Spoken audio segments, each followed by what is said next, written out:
Ouvimos agora a apresentação da ArcServe com o tema Hackeado.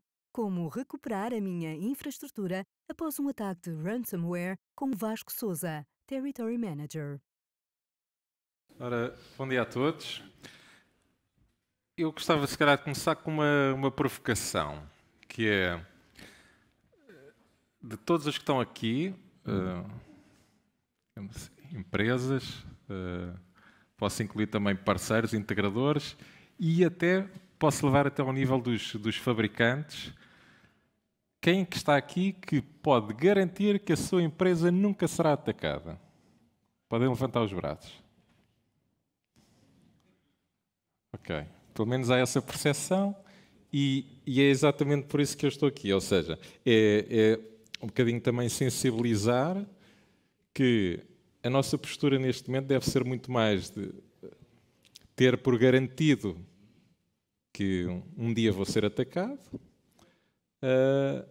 e que, portanto, tenho que ter as coisas no seu lugar para assegurar que vou conseguir recuperar a minha infraestrutura e, preferencialmente, no menor curto espaço de tempo.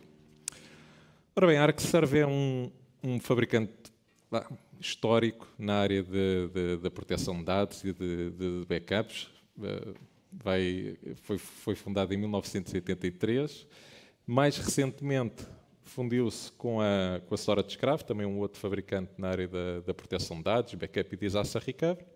E, como se calhar a melhor apresentação, em vez de termos nós a falar sobre nós próprios, aquilo que a Gartner diz sobre nós, um portfólio bastante alargado, que inclui, entre outras coisas, soluções para imutabilidade de dados, como se diz agora em 2022, aqui há uns anos falava-se muito em WORM, Write Once, Read Many, será a evolução agora do acrónimo, uma cobertura de muitas plataformas e aqui acho que estamos a fazer algo diferente dos outros fabricantes nesta área, que não entendemos proteção de dados se não incluir cibersegurança.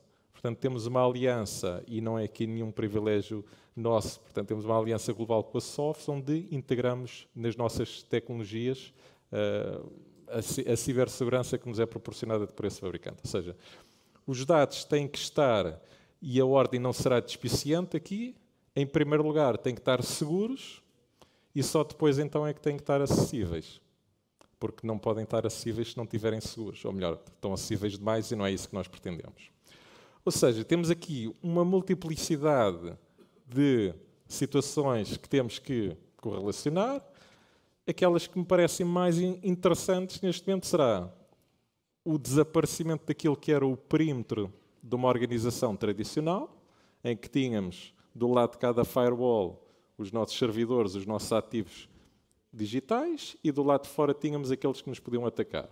Hoje em dia, todos sabemos o que é que temos. Temos dados espalhados por todo lado, servidores, portáteis, na cloud, Office 365. Outra provocação, os dados que estão no Office 365 têm que ser protegidos por quem? É pela Microsoft ou é por vocês, pelas vossas organizações? E, portanto, temos que ter todas estas preocupações. Resumindo isto, estamos a falar de um crescimento explosivo de dados, absolutamente massivo, e que o ritmo de crescimento acelera a cada 2 anos. Eu não estou a dizer que os dados crescem a cada 2 anos, estou a dizer que o ritmo de crescimento dos dados vai acelerando a cada 2 anos, duplicando. E, portanto, a esmagadora maioria dos dados que existem foram produzidos nos últimos 2 anos. Do outro lado, temos aquilo que já todos falámos aqui hoje, que é ataques de segurança de dados, ransomware. E se temos cada vez mais dados, quer dizer, gerir mais dados significa proteger mais dados. Mas também significa que um dia vou ter que recuperar mais dados. E utilizar as receitas antigas para recuperar os dados, que têm uma dimensão muitíssimo maior, poderá não ser o ideal. Então vamos aqui falar, fomos atacados, foi assim que eu comecei a minha apresentação, hackeado, o que é que eu faço agora? Portanto, para já, vamos ver um exemplo e a ver se alguém consegue imaginar que uma pessoa, porque só precisamos de uma pessoa na nossa organização, abra a porta de casa, se vocês conseguem imaginar que alguém na vossa organização pode fazer isto. Temos alguém a trabalhar em casa que foi infectado. Nem precisa de ser um portátil da empresa, pode ser um outro portátil, mas que está na mesma rede. Um movimento lateral consegue também infectar. Imagino que não haja muita gente em casa com ali VLANs, não é? E segmentação de redes, não é? E, portanto, o outro portátil de um colaborador foi também afetado.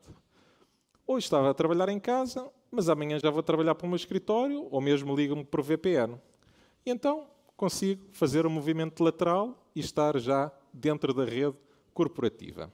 Aí começo, e tenho, conforme disse o Paulo, não é? Posso ter até 303 dias, não é? Até que seja detectado numa rede para fazer estes movimentos laterais e descobrir o que é que lá está. Procurar os dados importantes, procurar roubar credenciais, de forma que eu me possa fazer passar por alguém que eu não sou, e posso também ter acesso a extratos bancários. Pode ser útil numa altura em que eu queira pedir um resgate, saber quanto dinheiro é que aquela organização tem no banco e poder adaptar assim o meu resgate a uma coisa que possa fazer a direção pensar, não é?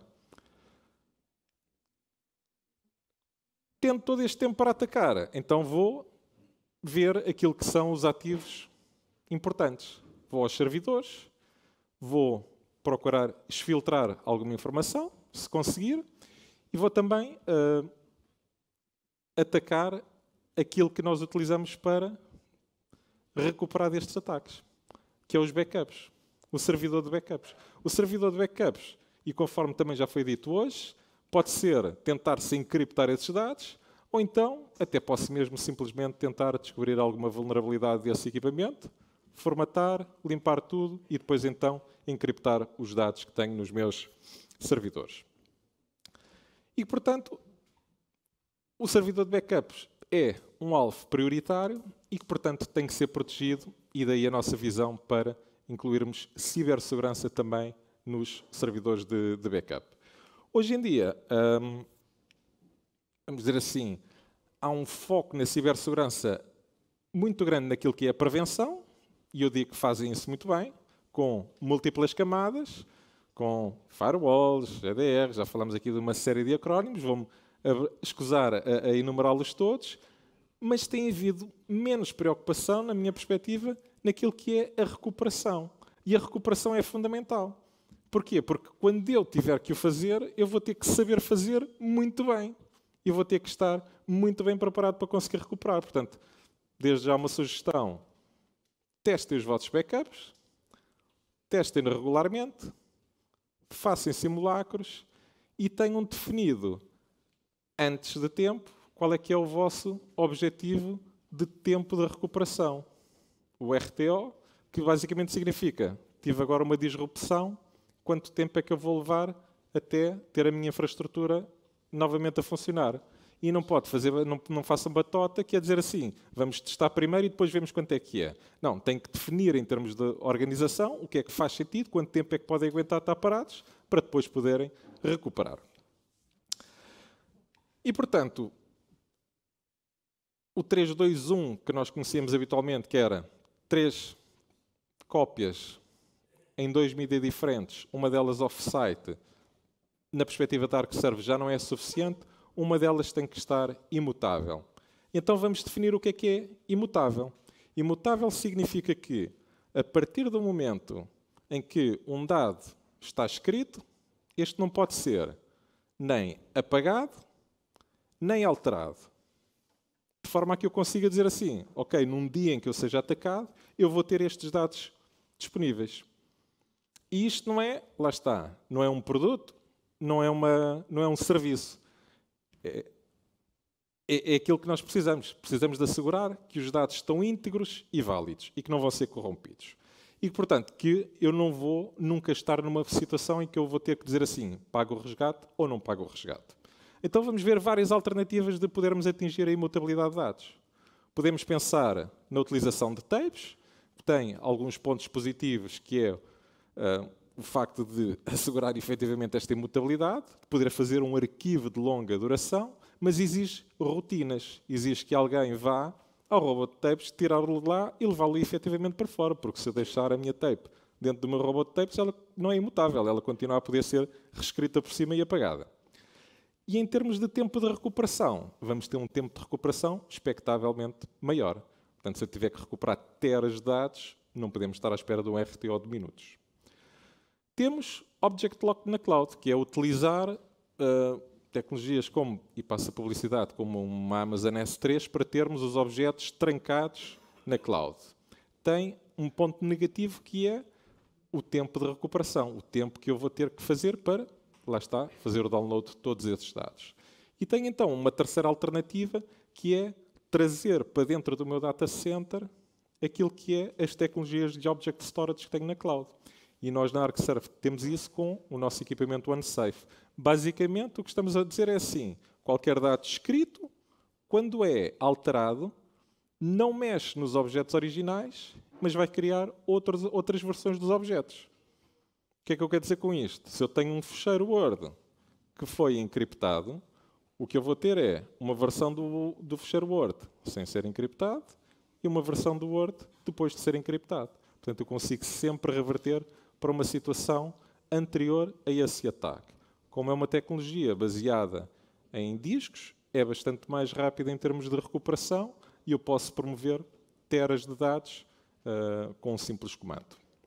Então, em termos de um cenário 3, 2, 1, eu tenho os meus utilizadores, tenho os meus servidores de produção, um destino de backup e uma sincronização off-site para uma cloud, onde eu tenho 3 cópias, a de produção, a dos backups e a que está na cloud, em 2 mídias diferentes, um deles na cloud e, por último, um deles imutável. Em termos de conclusões, e uma vez que estamos aqui a acabar o tempo, eu diria que não será um PRR, mas pode ser um PPR, que é previnam, portanto tenham as diversas camadas de proteção necessárias, não deixem as portas abertas, não é pelo facto de assumirem que um dia serão atacados que não vão fazer nada, protejam, mas tenham bem presente que um dia vão ter que recuperar e não podem esperar fazer uma maratona sem fazerem treinos. Portanto, testem, formem pessoas, eduquem continuamente e repitam estes processos todos, umas vezes a seguir às outras. Muito obrigado e estou disponível para conversar mais em cima.